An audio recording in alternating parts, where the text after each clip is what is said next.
This is my story. I used to believe that betrayal was something you saw in movies. A dramatic pause, a tearful confession, maybe a slap across the face. But real betrayal? It's quieter, slower, like rust on a pipe. It eats at you from the inside out, until one day, everything bursts. My name's Daniel, and I've been married to Emily for 6 years. We weren't perfect, no one is, but we loved each other in that worn, quiet way that builds over time. We'd been trying for a child for nearly 4 of those years. Doctor visits, fertility diets, hope followed by disappointment. Still, we kept trying. And then she got pregnant. She told me with tears in her eyes and a shaking voice. I was overwhelmed, happy, terrified, everything all at once. I held her as she cried against my chest, thinking it was joy. Thinking we'd finally made it. I didn't know she was crying because it wasn't mine. It started with little things. A sudden awkwardness between her and my brother, Jason. They used to be close. He was my best man at our wedding, practically lived at our place during the pandemic. But now, they barely made eye contact. Jason stopped coming around, said he was figuring stuff out. He always had some new crisis. I didn't push it. One night, about 2 months into her pregnancy, I came home early. Emily was in the shower. Her phone buzzed on the nightstand. I never check her phone. I didn't have to. But I did that night. The messages weren't explicit. No photos, no, I love you. Just a string of messages from a number not saved in her phone, but I knew Jason's writing. You grow up with someone, you know how they speak, how they type. Have you told him? You can't hide this forever. I want to be part of this kid's life. I sat there, phone in hand, feeling my whole body go numb. I didn't confront her that night. Or the next. I was too afraid of the answer I already knew. I watched her stomach grow. I kissed it, talked to it, lied to myself. Then I did something I'm not proud of. I stole a sample from her prenatal vitamin bottle and took it to a private lab. Paid in cash. Told them I wanted a paternity test once the baby was born, but I needed something now, some early genetic markers, even if they weren't conclusive. They asked for a DNA sample from me and the supposed father. I gave them mine and Jason's. He'd left his toothbrush at my place months ago. It took a week. The results weren't 100%, but they were clear enough.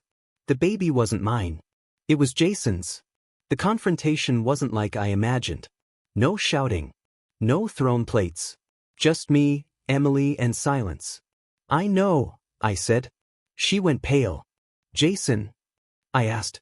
Tears rolled down her cheeks. She didn't answer. That's a yes, I said. How long? She crumpled like paper. One night, she said. It was one night. You were in the hospital with your dad. I was so lonely and broken, and Jason was just there and I swear it meant nothing. But it wasn't nothing. Nothing doesn't make a child. I asked her why she didn't tell me. She said she was afraid. That she hoped it was mine. That she knew the odds but still prayed. Jason didn't deny it when I showed up at his apartment. He cried. Said he was drunk. Said he hated himself. Said he wanted to do the right thing. There is no right thing now, I told him. I didn't hit him. I wanted to. God, I wanted to. But I left instead. But I wasn't done. That night, after leaving Jason's apartment, I drove aimlessly for hours. My thoughts were wildfire. I ended up at my childhood home, empty now since my father passed, and just stood there, in the dark, wondering how everything had fallen apart. My hands trembled as I called my mother. I didn't say much. Just cried. She didn't ask questions. She just listened. That call grounded me. Gave me the strength to go back and face what needed to be said. The next day, I asked Emily to meet me at the house. We stood in the living room where we'd once opened wedding gifts together. The silence was thick. Her eyes swollen. Mine probably were too. You and Jason, I said, did you ever love him? She shook her head immediately. No, never. It was grief and weakness and I hate myself for it every single day. I nodded. Because if you did, I'd have to hate you both. But if it was just a mistake, then I need to know if there's anything left for us to rebuild. There is, she said, stepping forward, reaching out, but stopping short. But I know I don't deserve it. I'm not asking for your forgiveness. I'm asking for time. For a chance to earn your trust back, even if it takes years. I looked at her.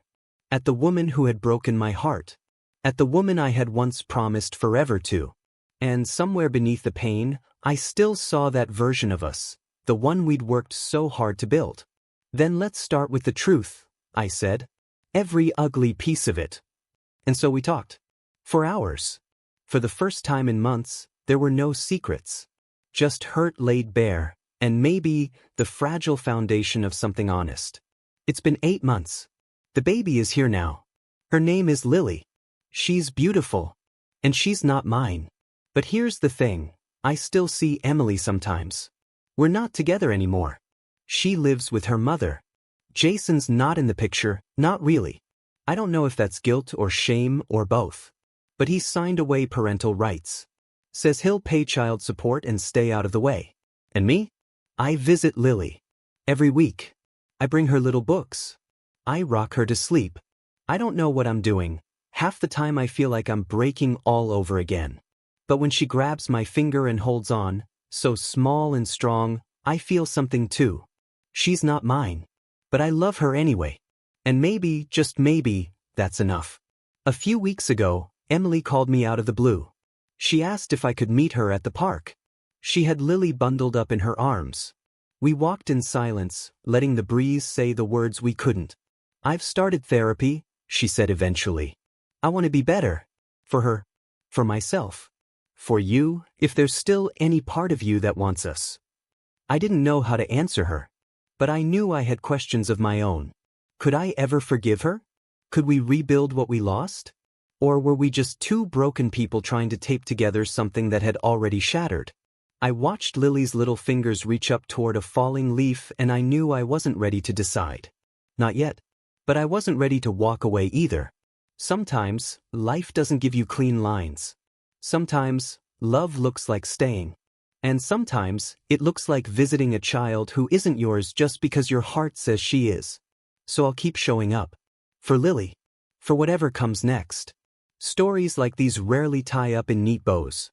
There are no easy answers when hearts are broken, when trust is torn. But sometimes, the act of choosing to stay, choosing to care even when it hurts, is the most courageous thing of all. What would you have done in Daniel's shoes? Could you forgive? Could you love a child that wasn't yours? Do you believe in second chances? Share your thoughts in the comments section and as well like and share this video.